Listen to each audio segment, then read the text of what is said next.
অন্ধকারে ডুবে থাকা একটি গ্রাম। সময় রাত 2টো।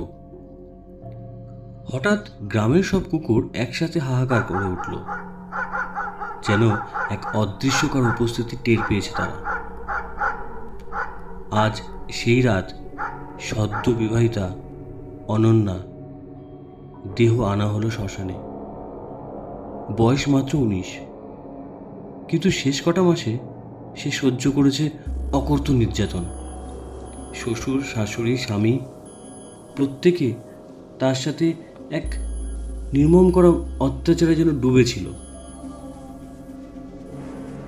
অবশেষে এক রাতে শ্বাসরোধ করে তাকে মেরে ফেলা হয়। 4 জন মানুষ কাঁধে তুলে আনলো নিথর দেহ।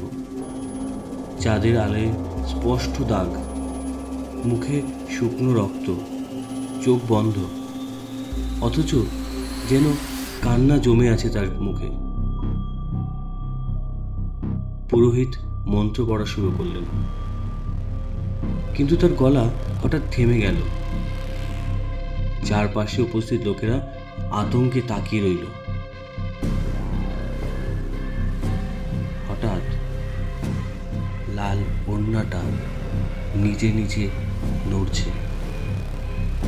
চারিদিকে কোনো বাতাস নেই, তবুও কাপড়টা উঠছে। বাজার থেকে শোনা গেল এক নারীর কান্না, আমাকে বাঁচাও, আমাকে বাঁচাও, আমাকে বাঁচাও, আমাকে বাঁচাও। এরপর চিতায় আগুন ধরানো হলো, কিন্তু আগুন উল্টো দিক থেকে ছড়িয়ে পড়তে লাগলো। ধোঁয়ার ভেতরে ভেসে এলো এক বিকট গলা, কেন মারছো আমাকে? কেন মারছো আমাকে? আমাকে কেন মারছো? ধোঁয়ার ভেতর থেকে উঠে এলো অনন্যার জ্বলন্ত কঙ্কাল। চোখের গর্তে নীল শিখা, হাতে এখনো লাল চুড়ি। সে চিৎকার করে ডাক দিল, যারা আমার রক্ত ঝরিয়েছ, আসো।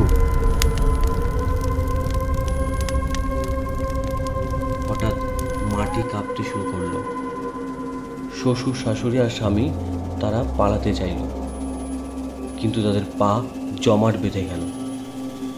আগুনের ঝাঁকুনিতে মুহূর্তে তারা ভস্ম হয়ে গেল। গ্রামবাসী আতঙ্কে ধীরে ধীরে পালিয়ে গেল, কিন্তু শোনা গেল এক ভয়ঙ্কর অট্টহাসি, আর বলতে শুরু করলো, আমি এখনো আছি, আমি এখনো আছি। আমি এখনো আছি।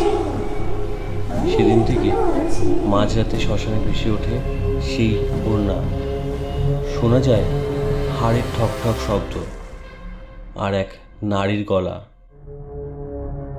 আমার প্রতিশোধ এখনো শেষ হয়নি।